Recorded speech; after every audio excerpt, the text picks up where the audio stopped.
Good morning dear student. स्वागत करते हैं आप सभी का अपने प्यारे से YouTube channel Bharat education circle पर। आज के क्लास में हम लोग स्टडी करेंगे कि अगर कोई भी स्ट्रक्चर हमें दे दिया जाए ऑर्गेनिक केमिस्ट्री के अंदर, तो उसे किस तरह से कंडेंस फॉर्म में ले जाएंगे और उसे फिर आसान बनाने के लिए, न्यूमेरिकल प्रॉब्लम्स को इजीली सॉल्व करने के लिए हम लोग उसे किस तरह से बॉन्ड लाइन फार्मूला में लेकर जाएंगे। तो आज का पूरा क्लास बेस्ड होगा कि स्ट्रक्चरल फार्मूला को किस तरह से कंडेंस किया जाता है और फिर किस तरह से उसे बॉन्ड लाइन में रिप्रेजेंट करते हैं। तो अब तक अगर आप लोग इस YouTube चैनल को सब्सक्राइब नहीं किए हैं तो जल्दी से सब्सक्राइब कीजिए, बेल आइकन को प्रेस कीजिए ताकि सबसे पहले आपको मिले नोटिफिकेशन, और वीडियोस को लाइक और शेयर जरूर करें ताकि हम लेकर आते रहें आपके लिए नए नए लेक्चर। ठीक है, तो चलिए शुरू करते हैं स्ट्रक्चरल फार्मूला की तरफ से। स्ट्रक्चरल फार्मूला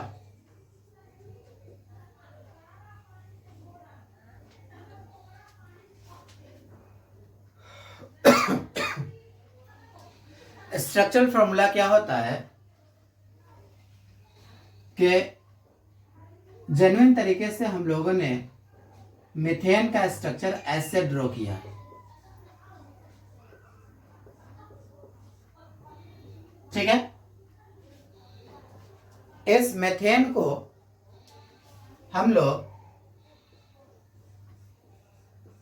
CH4 भी लिखते हैं।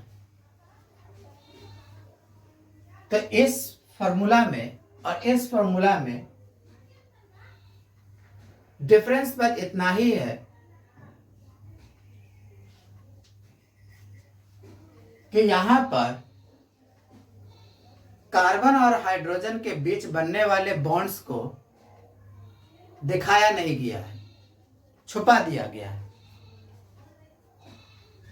जबकि यहां पर बॉन्ड्स को दिखाया गया है। नेक्स्ट अगर हम लोग देखते हैं, अगर इस तरह का स्ट्रक्चर लिखा हो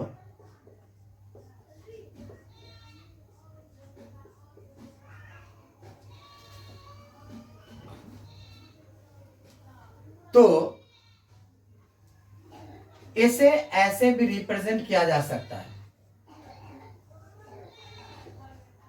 CH3 फिर से CH3, और यदि अगर पूरा कंबाइन कर दिया जाए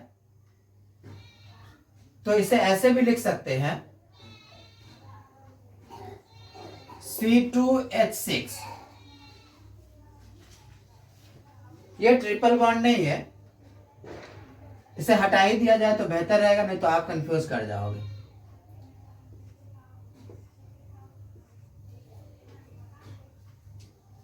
स्ट्रक्चरल फॉर्मूला ऐसे लिखा जाए, ऐसे लिखा जाए, ये लिखा जाए, ये लिखा जाए, मीनिंग एक जैसा ही रहता है।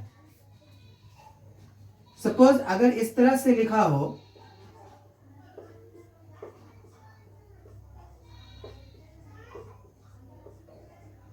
अगर हमें इस तरह से लिखा हुआ मिल जाए तो इसे कन्वर्ट कर सकते हैं। इस कार्बन पर 3 हाइड्रोजन है जिसे लिखा जा सकता है CH3। इस कार्बन पर 2 हाइड्रोजन है जिसे लिखा जा सकता है CH2 और इस कार्बन पर 3 हाइड्रोजन है जिसे लिखा जा सकता है CH3। अगर हम और कंप्रेस करना चाहे इस फॉर्मूला को तो C लिखा गया है 3 बार और H हो गया 3 3 6 और 2 8। इस तरह से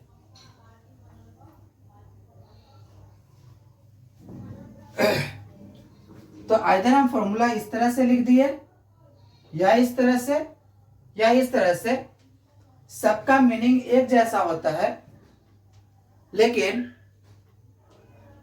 इसे बनाने में हमें थोड़ा सा टाइम लगता है और बॉन्ड का अच्छा खासा ध्यान रखना पड़ता है। लेकिन इस फॉर्मूला को आसानी से लिखा जा सकता है और फिर इसे कंडेंस भी किया जा सकता है।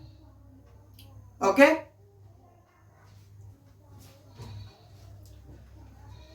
तो चलिए कुछ और भी फॉर्मूला हम लोग ड्रॉ करने की कोशिश करते हैं।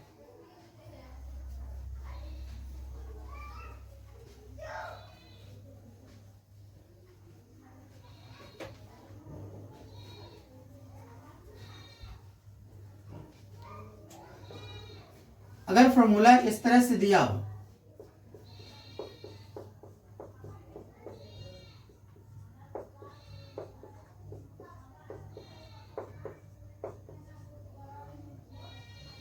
तो इक्वेशन को सॉल्व करने के लिए हम लोग इसे कंडेंस फॉर्म में लेकर चलेंगे। कंडेंस फॉर्म में ले जाने से फायदा हमें यह मिलता है कि हम क्वेश्चन को बहुत ही जल्दी सॉल्व कर पाते हैं। देखिए कैसे ले जाएंगे इसे कंडेंस फॉर्म में। जितना कार्बन है वो सब सिंगल बॉन्ड से अटैच है, तो हम लोग भी इसे सिंगल बॉन्ड से ही अटैच करके रखेंगे। और पहले कार्बन पर 3 हाइड्रोजन है जिसे हम डायरेक्ट लिख देंगे H3। दूसरे कार्बन पर 2 हाइड्रोजन है तो इसे लिखा जाएगा H2 और फिर से थर्ड कार्बन पर भी 3 हाइड्रोजन है जिसे लिख दिया जाएगा H3। अगर आप चाहे तो इस फॉर्मूला को ऐसे भी लिख सकते हैं CH3 CH2 CH3। लेकिन एनसीईआरटी बुक में इस तरह के फॉर्मूला पर ज्यादा गौर किया गया है। सारे डेटा को इसी फॉर्मेट में सजाया गया है। आप इसमें से किसी पर भी अरेंज कर सकते हैं, लेकिन जो किताबें लिखी गई है उसको प्रॉपर ढंग से समझने के लिए हमें सभी तरह के रिप्रेजेंटेशन आने चाहिए। तो चलिए कुछ रिप्रेजेंटेशन आपके लिए लेकर आ रहे हैं, इसे कंडेंस करने की कोशिश करें।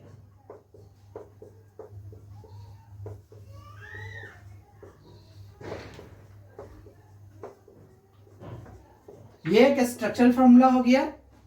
एक और दे रहे हैं,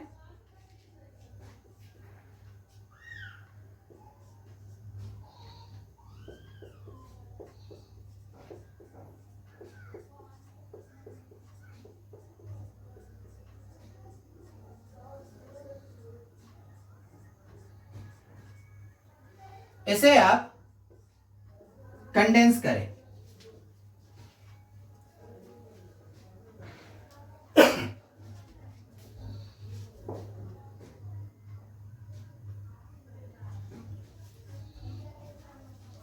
अगर कंडेंस किया होगा तो यहां पर 4 कार्बन है जिसे हम सिंगल सिंगल करके अटैच कर देंगे, क्योंकि यहां भी सिंगली अटैच किया हुआ है। पहले कार्बन पर 3 हाइड्रोजन, दूसरे पर 2 हाइड्रोजन, तीसरे पर भी 2 हाइड्रोजन और चौथे कार्बन पर 3 हाइड्रोजन। इसे हम ऐसे भी लिख सकते हैं CH3 CH2 CH2 CH3। और यहां लिखना चाहें तो यहां पर 5 कार्बन है जो सिंगल बॉन्ड में अटैच किया गया है, और फिर पहले पर 3 हाइड्रोजन, 2 हाइड्रोजन, 2 हाइड्रोजन, 2 हाइड्रोजन, और फिर से 3 हाइड्रोजन। और इस फॉर्मूला में अगर लिखने की कोशिश करें तो ये हो जाएगा CH3 CH2 CH2 CH2 और CH3। यहां तक तो कोई परेशानी नहीं है। तो अब तक आप लोगों ने देखा होगा कि इस तरह के फॉर्मूला बनाने में हमें थोड़ा टाइम ज्यादा लगता है, लेकिन ऐसे फॉर्मूला बनाने में हमें टाइम कम लगता है। इसलिए हम लोग इस तरह के फॉर्मूला पर ज्यादा प्रैक्टिस करेंगे, और हमारी बुक जो है एनसीईआरटी वो इसी तरह के फॉर्मूला में डील करती है। तो इस तरह के फॉर्मूला को हम लोग कंडेंस्ड फॉर्मूला कहते हैं।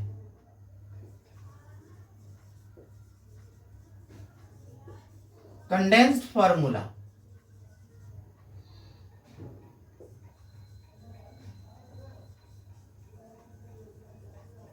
कंडेंस्ड फॉर्मूला क्या होता है?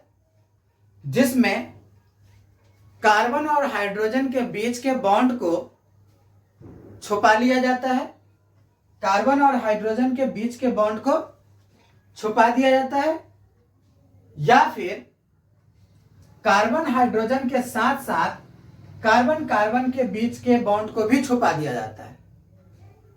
तो सिंपली हम लोग समझ रहे हैं कंडेंस फॉर्मूला मीन्स ऐसे फॉर्मूला जिसमें बॉन्ड्स को काफी हद तक छुपा लिया गया है। बॉन्ड अंडरस्टूडेबल होती है क्योंकि कार्बन हाइड्रोजन के साथ हमेशा सिंगल बॉन्ड बनाता है। कार्बन हाइड्रोजन के साथ हमेशा सिंगल बॉन्ड बनाता है, इसलिए कार्बन हाइड्रोजन के बॉन्ड को छुपा लिया जाता है।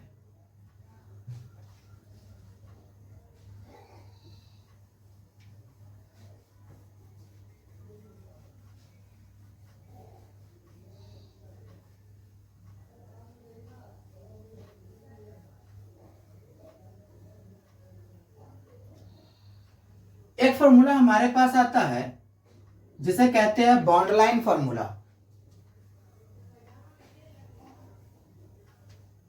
क्या कहते हैं? Bond line formula.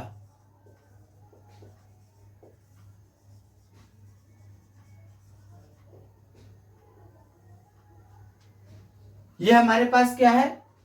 Condensed formula. और एक फॉर्मूला हमारे पास आता है जिसे हम कहते हैं bond line formula. Bond line formula का प्रचलन भी बहुत ज्यादा है और इसे हमें समझना होगा। बॉन्ड लाइन फॉर्मूला को भी हमें समझना होगा। जैसे अगर हम इस फॉर्मूला के लिए बॉन्ड लाइन फॉर्मूला ड्रॉ करना चाहे, बॉन्ड लाइन फॉर्मूला ड्रॉ करना चाहे, इसके लिए तो क्या करेंगे? बॉन्ड लाइन फॉर्मूला में कार्बन को डॉट से रिप्रेजेंट किया जाता है। बॉन्ड लाइन फॉर्मूला में कार्बन को डॉट से रिप्रेजेंट किया जाता है। तो कुछ पॉइंट्स लिख दें। Carbons are denoted by dot. ये रहा डॉट। कार्बन को किससे रिप्रेजेंट करते हैं? डॉट से। कहां पर? बॉन्ड लाइन फॉर्मूला में।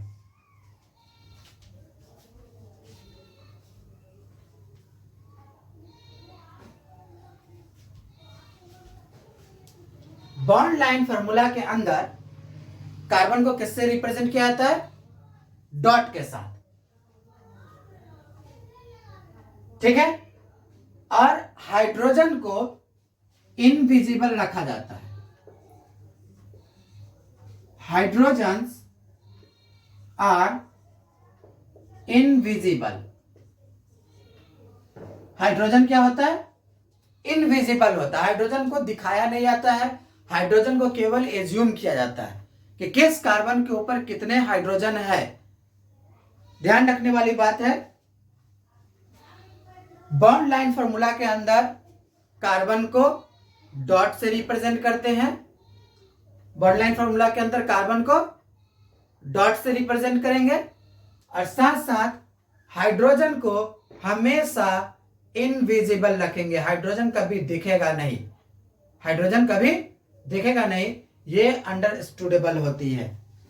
ठीक है, चलिए इन दो पॉइंट्स के आधार पर इस फॉर्मूला को रिप्रेजेंट करने की कोशिश करें। कितने कार्बन है यहां पर? 3 कार्बन, और कार्बन को हम लोग किससे रिप्रेजेंट करते हैं? डॉट से। इसके लिए हम लोग फॉर्मूला बना रहे हैं। कार्बन को किससे रिप्रेजेंट किया जाएगा? डॉट से। हर कार्बन सिंगल सिंगल बॉन्ड से अटैच है। जो भी कार्बन यहां है दूसरे कार्बन के साथ सिंगल बॉन्ड से अटैच है, तो हम यहां कार्बन को क्या लिख दिए? डॉट। दूसरा कार्बन को भी क्या लिख दिए? डॉट। तीसरा कार्बन को भी क्या लिख दिए? डॉट। हर डॉट को हम लोगों ने सिंगल बॉन्ड से मैच कर दिया, सिंगल बॉन्ड से मैच कर दिया। अब अगर ध्यान से देखा जाए तो ये जो बीच वाला डॉट है ये इस लाइन के अंदर मिक्स हो गया। अब अगर ध्यान न रहे सही से तो हमें पता ही नहीं चलेगा कि एक डॉट लिखे थे बीच में या 2 डॉट लिखे थे।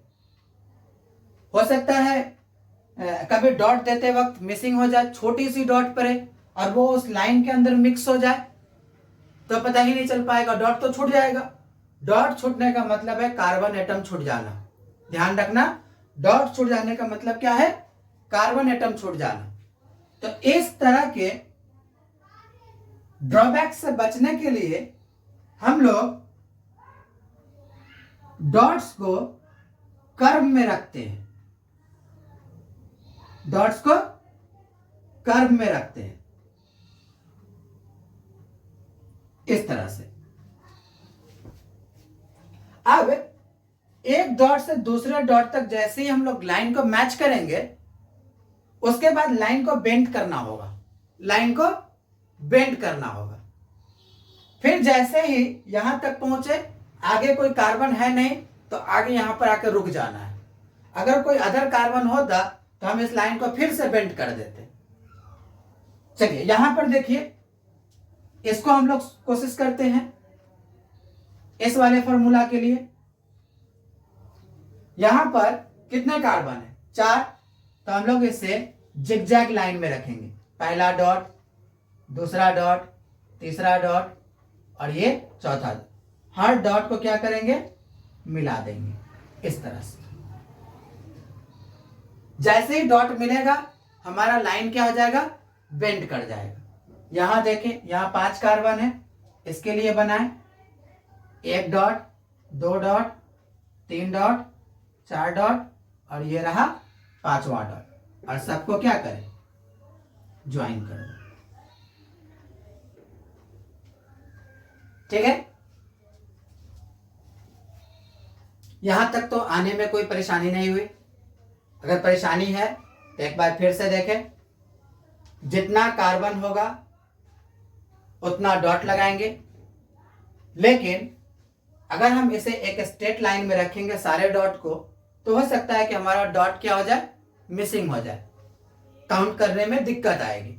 इसलिए हमने क्या किया? डॉट्स को जिगजैग लाइन में रखा, टेढ़े मेढ़े लाइन में। और जैसे ही एक डॉट से दूसरे डॉट को मिलाते हैं, नेक्स्ट डॉट को मिलाने के लिए हम लोग लाइन को क्या करेंगे? बेंड करेंगे। तो यहां देखिए कितने कार्बन हो जाएंगे? 1, 2 और 3 कार्बन हो गया। इस बीच में कहीं भी कोई कार्बन नहीं है। इसी तरह से इस बीच में भी कोई कार्बन नहीं है। यहां एक कार्बन, दो कार्बन, तीन कार्बन। यहां देखें, एक कार्बन यहां होगा, एक कार्बन यहां होगा, एक कार्बन यहां होगा, एक कार्बन यहां होगा। तो यहां पर टोटल 4 ही कार्बन है। इस बीच में कोई भी कार्बन नहीं है। यहां बताइए कितने कार्बन है? 1 2 3 4 और 5, 5 ही कार्बन है। अब देखिए, कार्बन तो हम लोगों ने लिख दिया, हाइड्रोजन को कहां छोड़ दिए? अब तो क्वेश्चन आना चाहिए ना कि हाइड्रोजन को कहां लिखेंगे। तो हाइड्रोजन क्या होना चाहिए? इनविजिबल होना चाहिए। हाइड्रोजन को हमें अपने से एज्यूम करके रखना है। यहां देखिए, यहां कार्बन दूसरे कार्बन के साथ कितना बॉन्ड बनाया है? सिर्फ एक ही बॉन्ड बनाया है। तो इस कार्बन के ऊपर 3 हाइड्रोजन होंगे। इस कार्बन को देखें, ये तो अभी एक ही बॉन्ड बनाया हुआ दिख रहा है। इसका मतलब कार्बन तो 4 बॉन्ड बनाता है, जिसमें से 3 बॉन्ड हाइड्रोजन बनाएगा। इसलिए इस कार्बन के ऊपर 3 हाइड्रोजन है जो इनविजिबल है। अगर हम यहां बात करें तो यहां पर इस कार्बन ने 2 बॉन्ड बनाए हैं और कार्बन को टोटल कितने बनाने हैं? 4 बॉन्ड, इसलिए इस पर 2 हाइड्रोजन है। यहां बताइए कितना हाइड्रोजन होगा? यहां पर 3, यहां 2, यहां पर 2 और यहां पर 3। यहां पर कितने हो गए? 3 2 2 2 और 3। तो है ना मजेदार बात। ये इस बॉन्ड लाइन को बनाने से हमें क्या फायदा मिला कि हम इसे बहुत ही आसानी से बना लेते हैं। इसमें टाइम कम लगता है और न्यूमेरिकल को सॉल्व करते वक्त हम खुद ब खुद अंडरस्टूड कर लेते हैं कहां पर कितने हाइड्रोजन है। तो चलिए कुछ प्रैक्टिस करते हैं बॉन्ड लाइन से कंडेंस फार्मूला बनाने के लिए।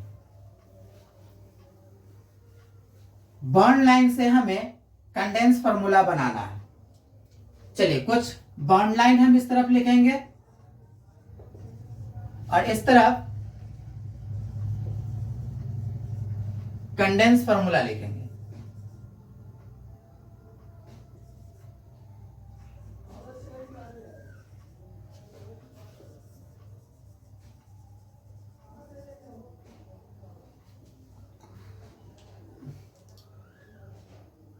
थोड़ी से इंक मुझे कम दिख रही है, सो प्लीज वेट।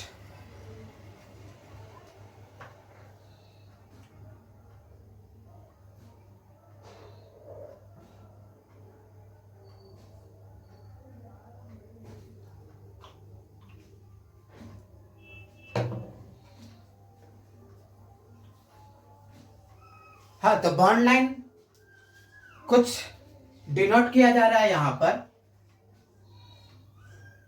आपको उसे कंडेंस करना है।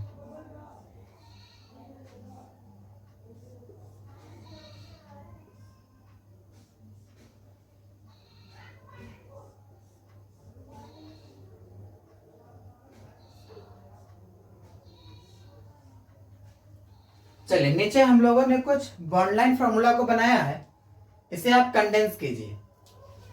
तो कंडेंस करने के लिए क्या करना होगा? जितने डॉट दिख रहे हैं वो सब कार्बन है। तो देखिए कितना कार्बन हो जाएगा यहां? 1 2 3 4 5 6। हम लोग क्या करेंगे?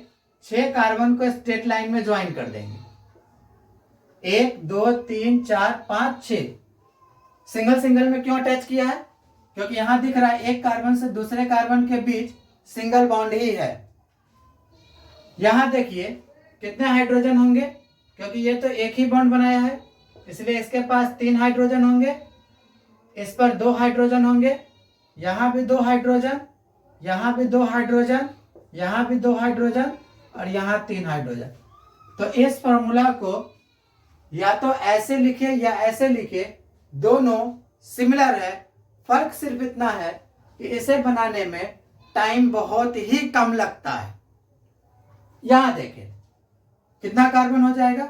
1 2 3 4 5। ये भी कार्बन है जो दूसरे कार्बन से अटैच है। तो फिलहाल तो हमें 5 कार्बन दिखा जो सीधी लाइन में अटैच है। देखिए 5 कार्बन हो गया। दूसरे ही कार्बन पर एक कार्बन अटैच है, यह डॉट है, ठीक है। इस पर देखेंगे तो 3 हाइड्रोजन मिलेगा, इस पर 1, इस पर भी 3, इस पर 2, इस पर भी 2 और यहां पर भी 3। अगर इस फॉर्मूला की बात करें तो देखें 1 2 3 4 5 कार्बन हमारे पास स्ट्रेट लाइन में लगा हुआ है। दूसरे कार्बन के ऊपर 2 कार्बन लगा हुआ है, दूसरे कार्बन के ऊपर 2 कार्बन लगा हुआ है और 4th नंबर कार्बन पर भी 1 कार्बन लगा हुआ है। सारे जगह हाइड्रोजन गिनिए, यहां पर 3 हाइड्रोजन होंगे, यहां पर 1, यहां पर 2, यहां 3, यहां पर भी 2, यहां 1, यहां 3 और यहां भी 3। इस जगह अगर हम लोग आते हैं तो 1 2 3 4 5 6 कार्बन हमें स्ट्रेट लाइन में रख लेते हैं। दूसरे कार्बन पर दो कार्बन और है, तीसरे कार्बन पर 1 कार्बन है और चौथे कार्बन पर भी 1 कार्बन है। हाइड्रोजन हम लोग बड़ी ही आसानी से रख सकते हैं।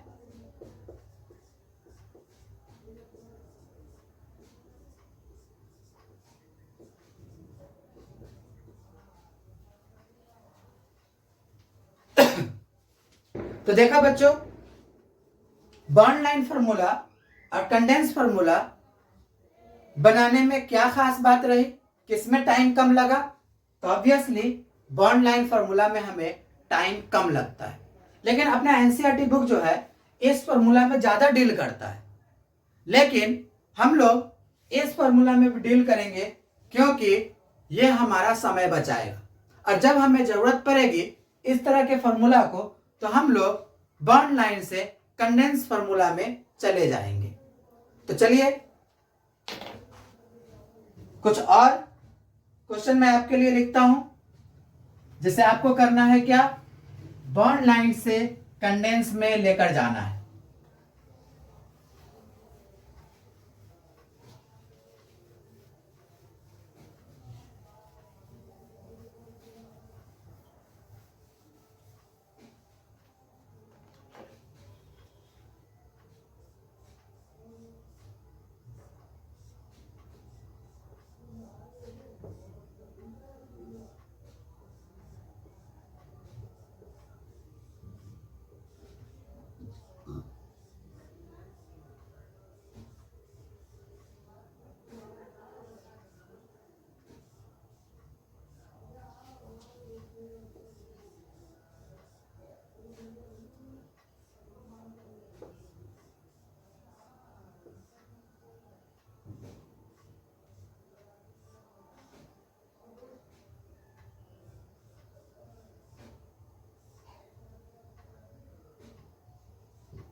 ये कुछ फॉर्मूला हमने आपके लिए लिखा है, इसे आपको करना है इन सारे बॉन्ड लाइन फार्मूला को कंडेंस फार्मूला में लेकर के जाना है।